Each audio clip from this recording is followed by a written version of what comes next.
Hello, everybody. Because I like to mumble a little bit before we actually get going, just so it gives people a chance to join. It's been a while since I've joined a live, so I don't even remember if it's a notification and if you just see it or whether it's just on people's posts or feeds. But anyway, there is a bit of a lag. So if you are joining us and you are here already, please say hello in the comments so we can see it. Petra, you can see that comment section as well there, right? Yeah, got it.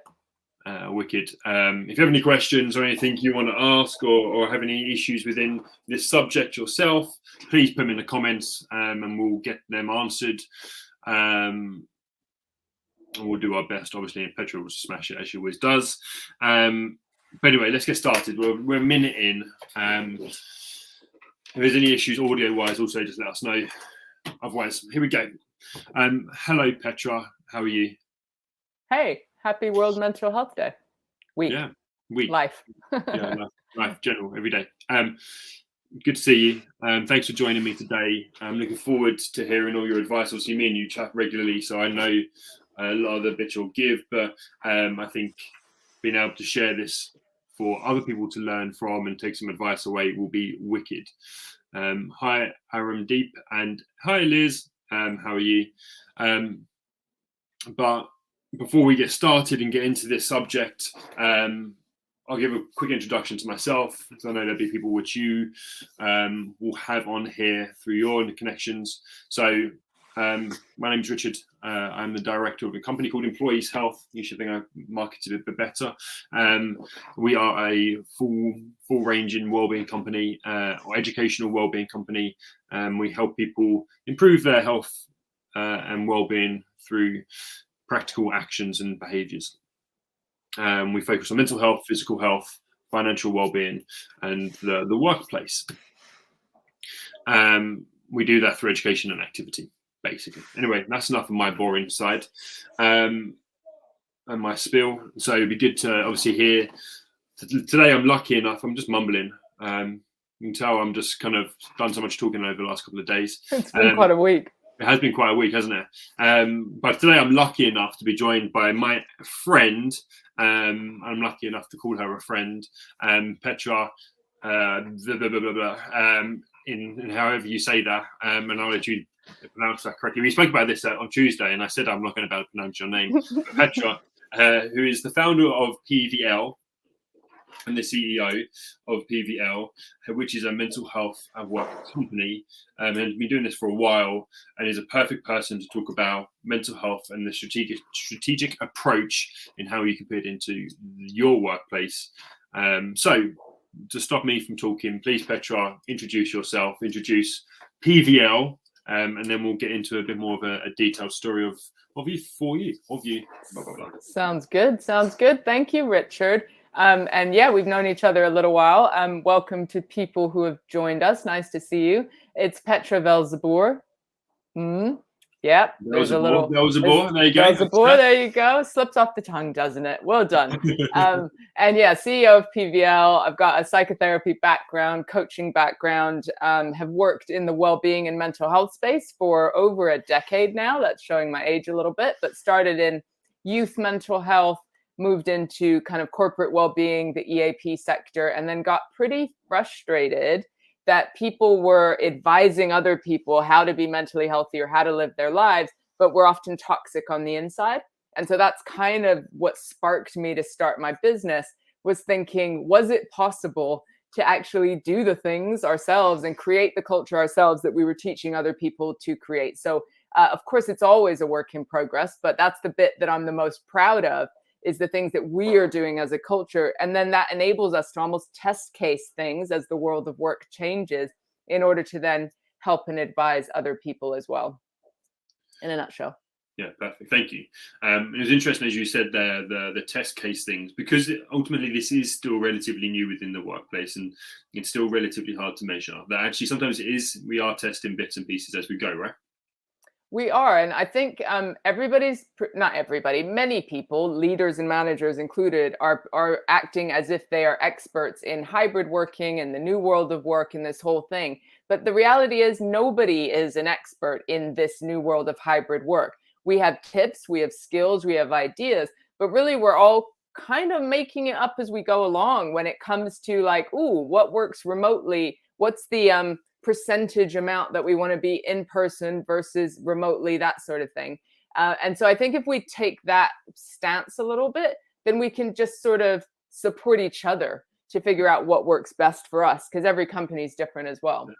Share best practice, and actually use that kind of growth mindset and learning mindset to go, actually, that did work, that didn't work. And when we're looking at, we've just put this in and this is going to work, we don't try to learn from it and improve it ever. So that never is conducive to the good working place, right? Absolutely. I think growth mindset's a really good kind of, catch-all of, the things that we can do individually, but also as companies and teams. Yeah, 100%. Already our first detour. I'm loving it. So Petra, tell me a little bit more. So you're obviously here now. You're the CEO of PVL. But tell me how you've got here. What's your story? Because I know you have got a story, but I think it's always quite good to kind of really understand the person you're talking to understand kind of the whole story behind why mental health at work is so important to you. How long have you got, right? Yeah. I'll try and give you the whistle stop tour. Yeah, the whistle stop tour through my story. Well, while I've got a master's degree and I'm doing this sort of work and I'm a white female, people have plenty of assumptions about what it took for me to get here. And perhaps I went on a path that just made sense. Really, the opposite is true. I grew up in communes and with lots of people. But I found out later on, I began to realize that it was actually one of the most notorious cults globally, called the Children of God.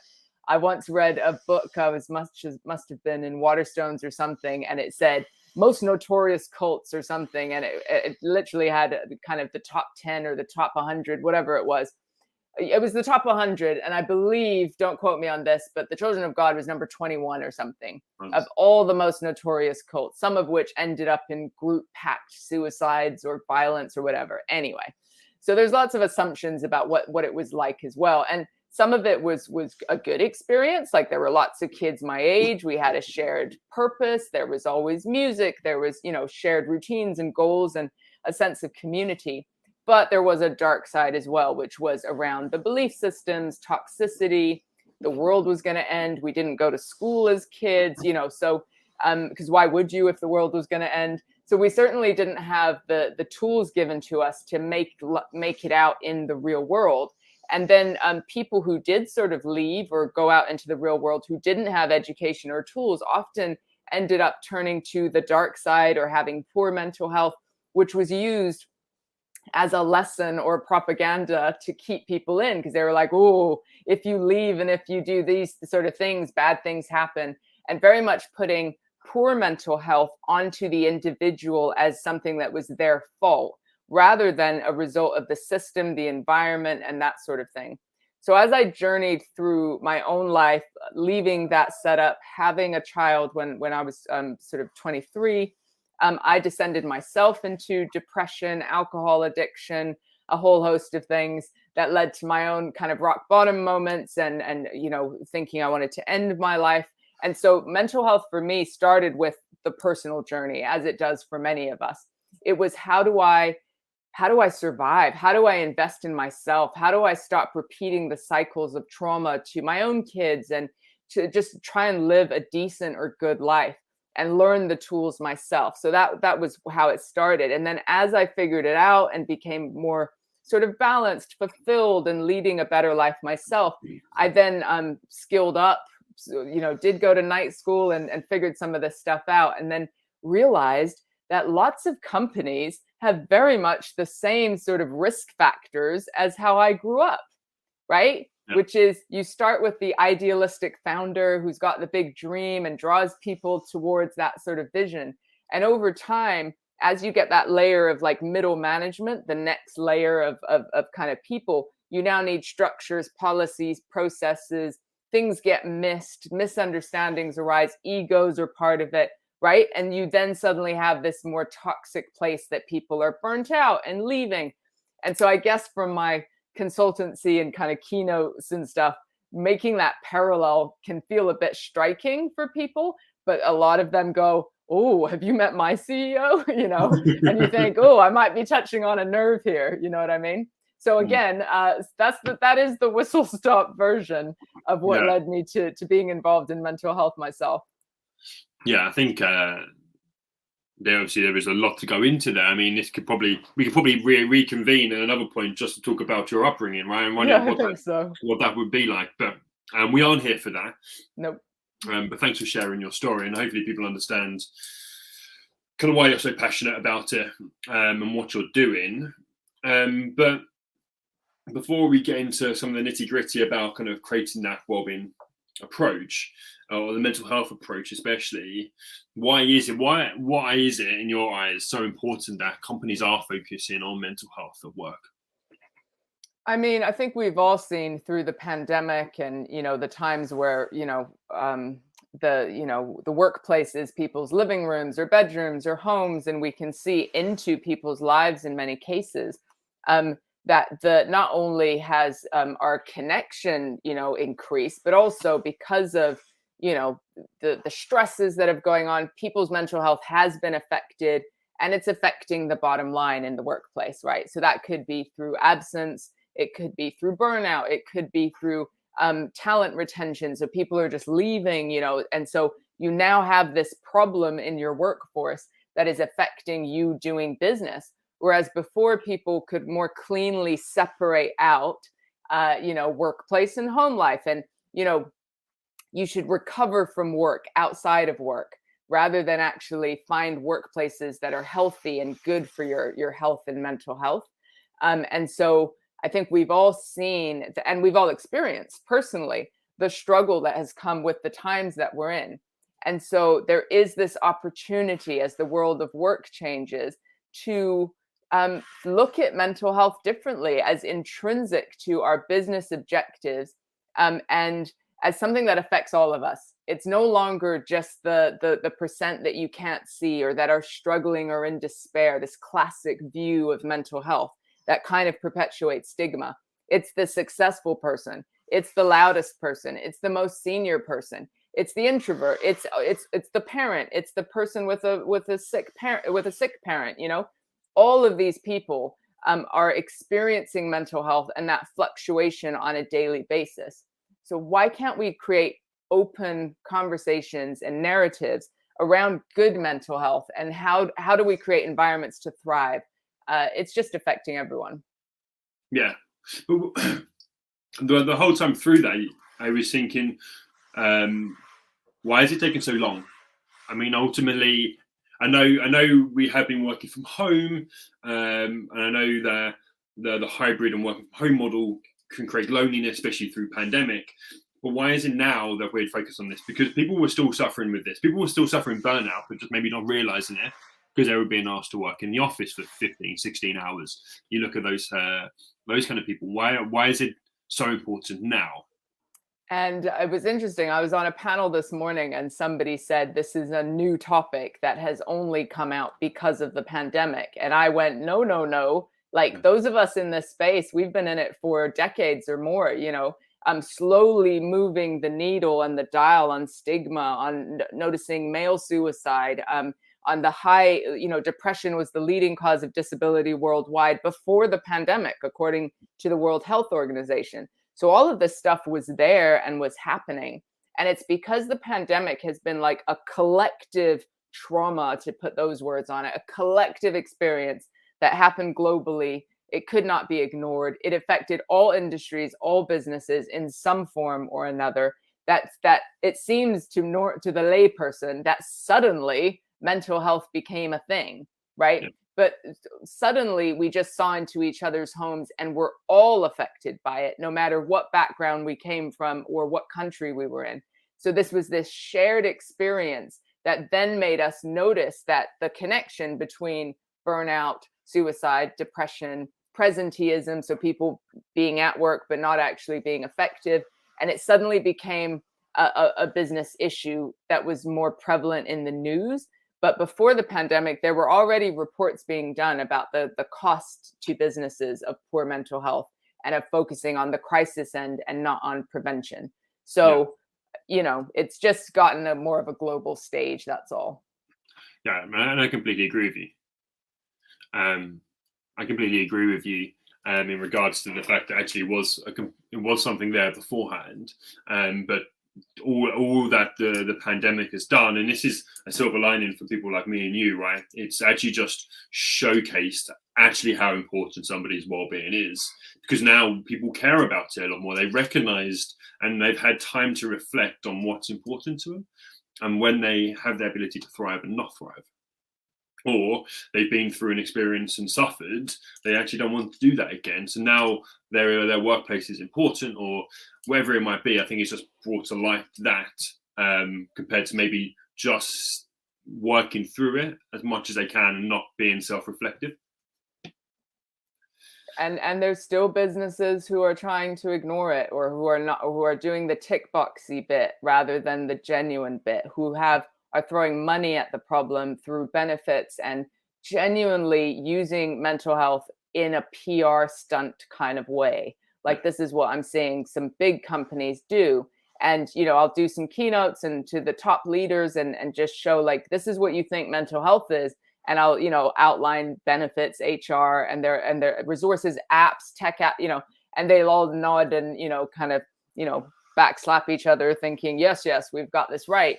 And then I'll switch and go, well, this is what a mentally healthy culture actually is. And it's psychological safety, it's leadership, it's bravery, it's brave conversations, it's slowing down. Like, there's just so many more things that mental health actually is.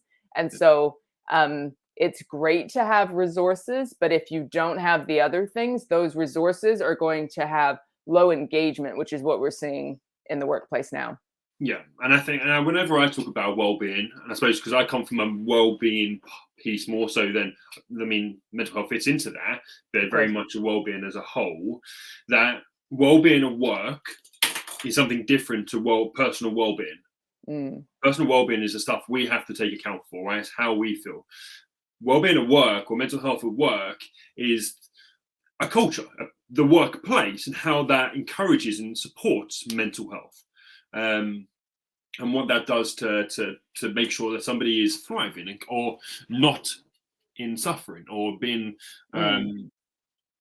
surviving, all that kind of stuff, right? So it's a very different aspect to then just giving benefits or just having an EAP there. It's actually being able to create a workplace, an environment to help or make employees enjoy going to work and just feel comfortable being there and being themselves there as well.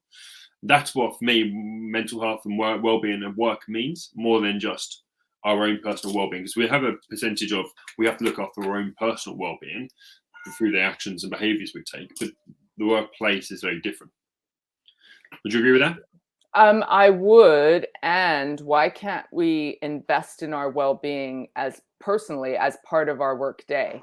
So I don't mean like going to the spa during work time, but I do mean those small opportunities to challenge our meeting culture, to move during the day, to take that lunch break, to do things that will enable us to perform at our optimum level. Just like an athlete who wants to perform, you want to perform at work, but then you're not thinking, what does an athlete do to sustain that level of performance, right? Nutrition, food, that happens during the workday, even though you're right that it's the personal responsibility but you need the workplace to enable space for those things. It's got to be both. Yeah, for sure. Agreed. Yeah. And so that's obviously why it's important.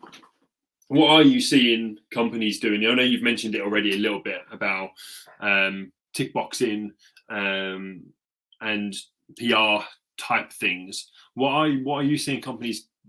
What are the issues are you coming across that companies are facing around the mental health for work? So there's lots being done. Like, I am always happy, surprised, impressed by the initiatives that are out there, by the resource that is being put into mental health and well-being in many companies, not all, but in many. So there's lots of things going on.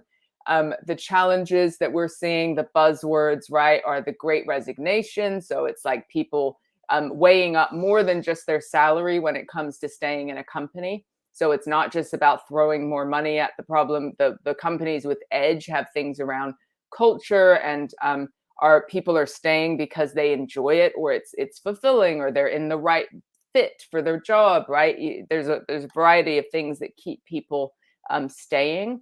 Burnout is another one. The amount of people, even in people teams and HR teams, who are leaving due to burnout, and reflecting on, like you said, what's important in life. What we've all felt through the pandemic is that life is short. Do I want to live this way until I reach retirement? Which, hey, with the world going as it is, we suddenly question whether we would even reach those points, right? Yeah. And is this what matters? Like, the amount of men that have said to me that they were like, the amount that they saw their children during the pandemic, which they would never have seen. Like, they say goodbye to them, they say goodnight to them, and that's pretty much it, right? And that's not only men, but anecdotally, those are the ones who talk about appreciating that in a different way. And there's challenges around leadership and management in a remote setting. So people basically saying that it's harder to connect or create a sense of team and belonging remotely, and almost using that as a cop-out. So it may be harder, but it's not impossible. It's highly possible. We just need to be more explicit in how we do it. And that's a skill that people need a little bit of space to develop. So if we're in this like survival, always on meeting culture, it's really hard to create the space to develop that skill. And then you see the knock-on effect of people leaving, poor mental health, these sorts of things. Lots of challenges, obviously. Yeah. And I think just on that, I think it's, I think we've spoken about this beforehand, is like, actually, when you become a manager, when you become a senior leader, your role actually changes. You're not just doing your job or the thing that you used to do.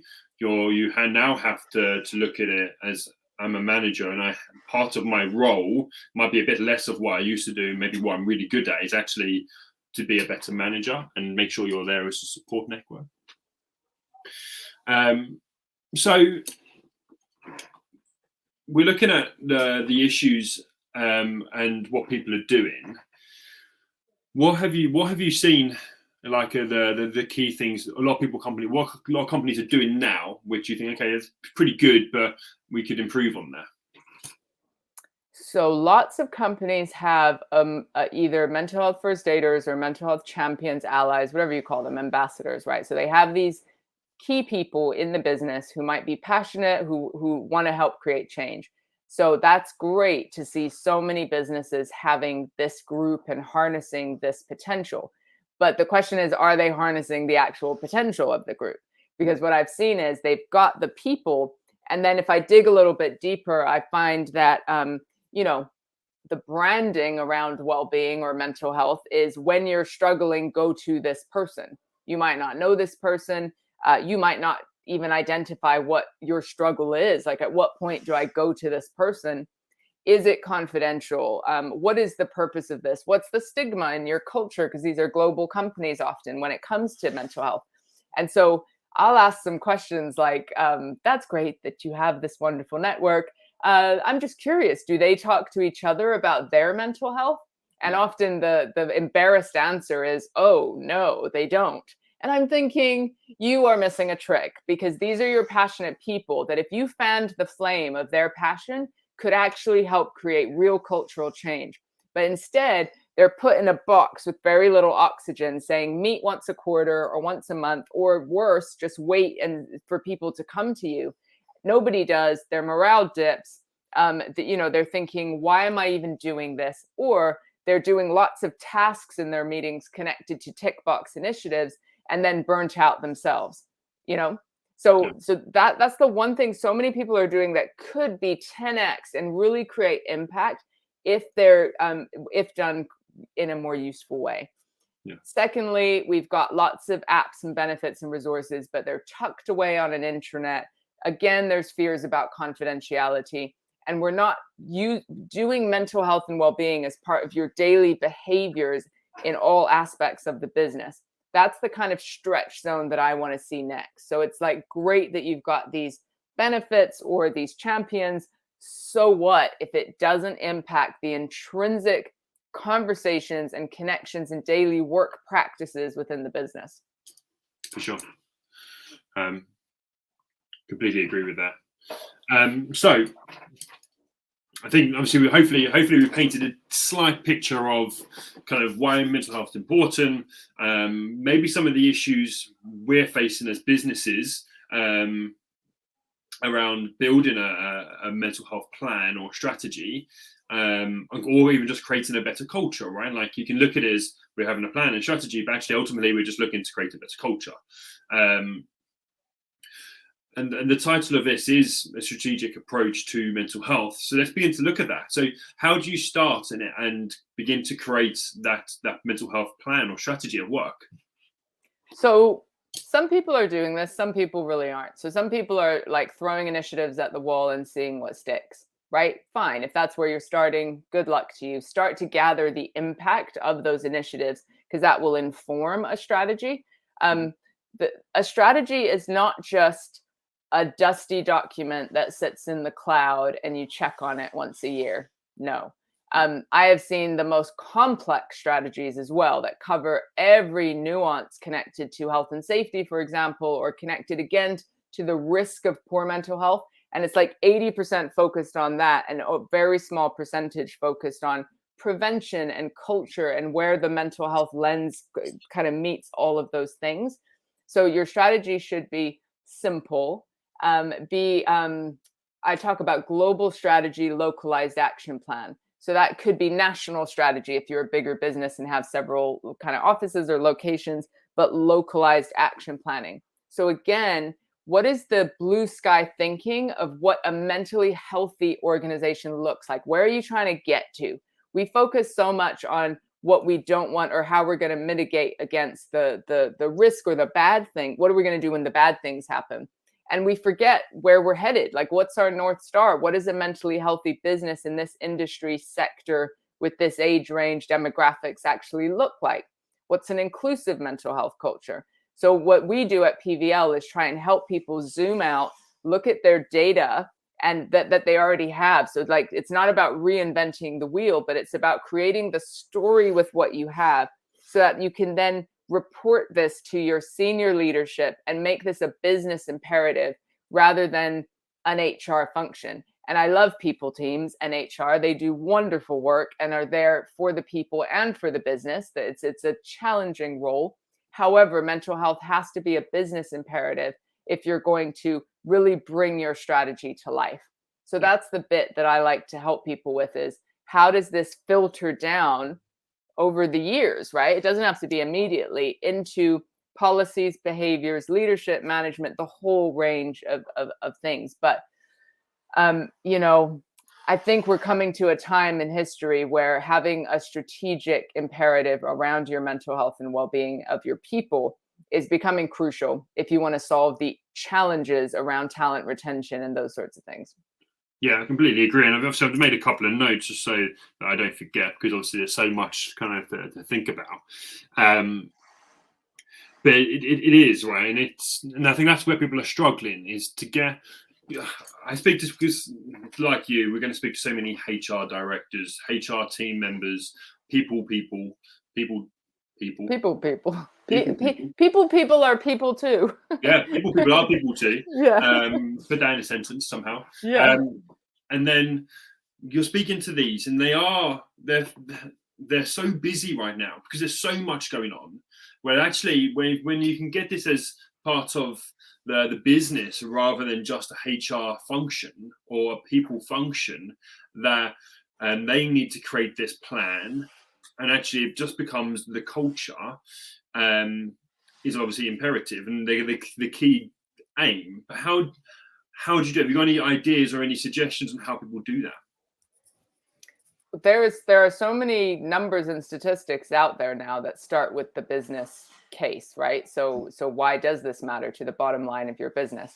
Sometimes companies will bring us in to do a 1-hour executive sessions where we can talk about those numbers and back you up in those sorts of arguments. I'm really sorry. There's building work behind me and I just can't. I'm sorry for the background noise. Sorry. I'm trying to get very excited and speak over it. But then it's about what is your data telling you? So I've seen companies gathering all sorts of things, pulse surveys, engagement surveys, whatever they're gathering. Some, they still have absence data. There's a whole host of things. The business is concerned about numbers and about progress. And people think that this is unquantifiable. Like, how do you quantify preventing somebody from taking their life, for example? And of course, there's pieces like that you just aren't going to put numbers on, but they're going to be anecdotal. They're also going to show up in people staying in the job because they've been looked after or being productive and performing. But getting some backup in creating a story around that really highlights what your numbers are in the business and how you can incrementally change them over time. But also, how can you increase, like I've seen companies do engagement surveys, get overwhelmed with the data, pick out one or two themes and go, okay, we're going to work on those two things, but never tell the people that did the survey that that's what they decided to do with the information. So next year, they put out the survey again, or in 6 months, and they wonder why less people are filling it in. Yeah. Because they're not taking you seriously. They don't think you're going to do anything with this data. So they're just going to so it's like, even if you can only do one thing, communicating that effectively to people boosts psychological safety. And it's these small building blocks over time that can help change things. Yeah, completely agree. I want to go back to the data bit, because I think everybody I've spoken to in this field really values the impact of gaining data, right? Because it is, in theory, the only way you can mark what you're doing against what you're not doing, right? Or the impact of what you are doing. Have you got any suggestions on the best way to get that, or to use that data, to gain it and then use it? So every company will be different. I do like anonymous surveys, but first of all, align with other departments, because you've probably seen it, Richard. They've got like a diversity and inclusion survey. They then got a mental health one. There might be a safety one. There might be a pulse survey and an annual survey. Like, sometimes people do have survey fatigue, right? They're like, I don't want to fill this in anymore. So streamline your surveys between the silos and the departments, first of all. Maybe just one coordinated one is going to be better, and then divide up that data than all these different ones. There's great companies out there that can help with gathering, asking the right questions, because there's still some companies where I say, hey, what questions do you ask around well-being and mental health? Oh, we have 2 questions about stress. Like, we have moved on from that. This isn't just about how stressed somebody is, because we know it's not about stress. It's about our response to stress. It's about autonomy. They're literally building a house behind my head. Like, literally. I don't know how much you can hear it, but there's to be fair, it's not too bad. You can hear bits and pieces. I'm just impressed in how kind of focused you're staying. I am just, practiced. Zoned in. Yeah. Totally forgot what we were talking about now, though. We were talking about surveys and talking about how many surveys. Align your surveys, first of all, so you don't overwhelm people with questions. And then simplify what you're going to do, and like, again, align your strategies. Like, what are you going to deliver on? Because it does overwhelm people as well, doesn't it? Like, there's a webinar a week, there's like resources being sent to people, and with the best will in the world, are you reaching the people in the way that you want to? Are you having the impact? So I would question that a little bit. Start small, communicate what you're doing, and then see if it lands. We're all experimenting a little bit. That is okay. But I do think we're in an age now of information overload, where we think more is better. More is not always better. We do need an array of things, support, resources, because everybody's different. But actually streamlining some of this and supporting people to think for themselves is actually I think the biggest thing that we need over the next years. Is like, how do people weigh up, take ownership for their own mental health and well-being, and decide on the one thing that's right for them, rather than feel I must now do 80 well-being things to get through my day, right? As if we're helpless, right? So because we're not busy enough living life as well, right? Right. We need everything. Well, and why did this all become so intense? Like, Yeah. well-being is supposed to be fun. It's supposed to be the good bits of life, not just this, like, I must journal for 20 minutes a day, And you're like, sure. I mean, please, journaling's great. Do that if it gets your rocks off, but like not as like it's scheduled in, like I must. And then if you don't, you just feel like, well, I'm gonna have a bad day, I think it's that, right? Have you heard that concept of people which overly think about sleep? Right? When we overthink about how bad we sleep and we're not a very good sleeper, then we aren't a very good sleeper. The people who sometimes sleep best are the ones that don't think about it most, right? And it can be kind of similar to our well-being. The people which are the most resilient, because that's ultimately it, right? Like we aren't just happy, we're resilient to the hardships, I guess, more so, or the down days, the crap days. When we are there, and when we don't have to think about it all the time, is when we're probably the people which we're trying to achieve, right?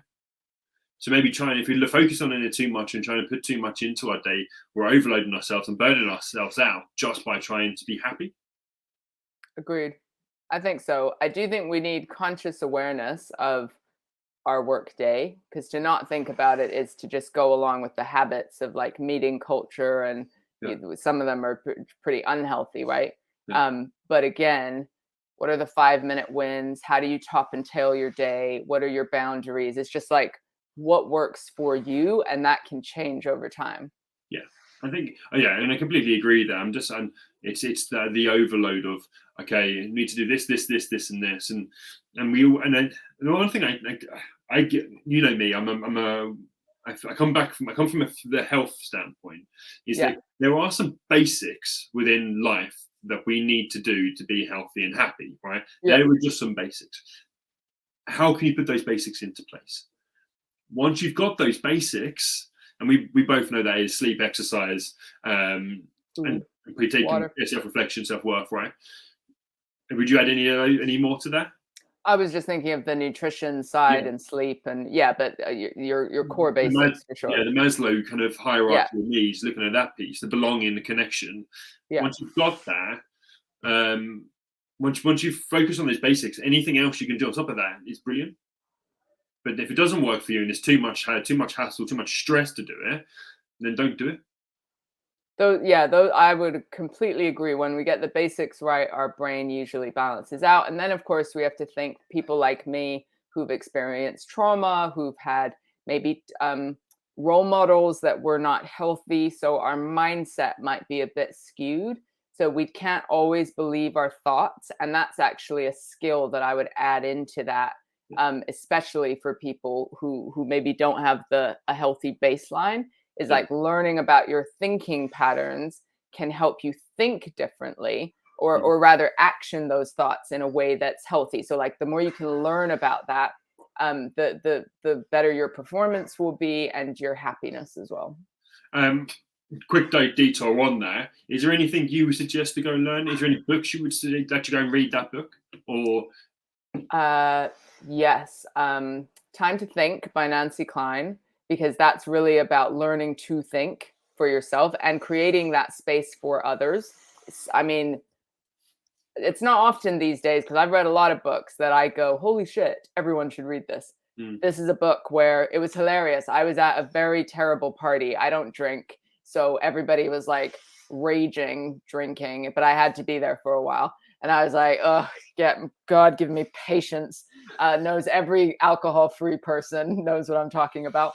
But I'd left the book near my son's desk, and he likes to read a lot. He's 18. And so he was like reading the book, the pages, sending me pictures of it, while I was at this party. And I was on my phone like this, reading the pages about like, nobody gets time to think anymore. Like our distraction is so quick. He made the party good for me, us little kind of geeks in the house. But then I was like, who do I share this with? Oh, no one. I didn't want to say anything, Petra. That's a good one, actually. I've not read that one, so that's been added to my list, and I'm going to buy that right after. It's a good one. So yeah, I mean, we've taken a few detours, so let's see if we can get back on track. We've got 5 minutes. It's definitely going to run over slightly. This might take us back to the very beginning, but have you got anything which, like, you would say don't do's? Like, you to do's and your to don't do's. What's your biggest to don't do? I think for most people it's different. And for me, it's like I don't drink because it messes with my head more than anything else, right? My depression and just my inability to think clearly is affected. And I mean, afterwards as well. So for me, to look after my mental health, I don't drink alcohol. For other people, it might be different things that affect their mood and their balance in different ways. So it's like know yourself and the things for you. I don't think it's a hard and fast no, in the sense where everybody's different. Obviously, be kind, don't be violent, things like that. But I think it's about learning to emotionally regulate, especially for men who maybe aren't taught that as a matter of course growing up. But it's like, what does that look like for you? So the kind of our survival mechanism may make us blow up or switch off, or learning how to emotionally regulate is probably one of the key skills for relationships and success at work and at home. So the don't is you probably know what it is for you, right? People know what it is for them. What about in workplace? What about like a strategy? So if we want to say don't, I'm always thinking about the do. So the don't is probably don't be gimmicky and tick boxy, and think about what are the behaviors that are attached to what you want to see, and create space for discussing how you work, not just what you do. So in this new hybrid world, how do we figure that out together? Of course, don't judge, but the flip side to that is create space to just listen to people. And that's often all that we need to move a little bit closer to belonging and connection. Yeah, for sure. So we're just slowly begin to wrap this up. I'm going to ask the next question. I don't know whether this is the first question to ask or second, but I'm going to ask anyway. What do you do for your mental health? I know you've just said you don't drink. What do you do for your well-being? What else do you do? For me, exercise is key for just the burning off of stress and like managing, the different demands that I have. So exercise is key for me. And then being honest, I used to wear a mask of like how I wanted people to see me, and underneath was all sorts of struggle. For me, not wearing a mask, which sometimes is like, ooh, that's a bit bold. Can we talk like that at work? I can, and it's good for my mental health. And I'm now the CEO, so we all do it, right?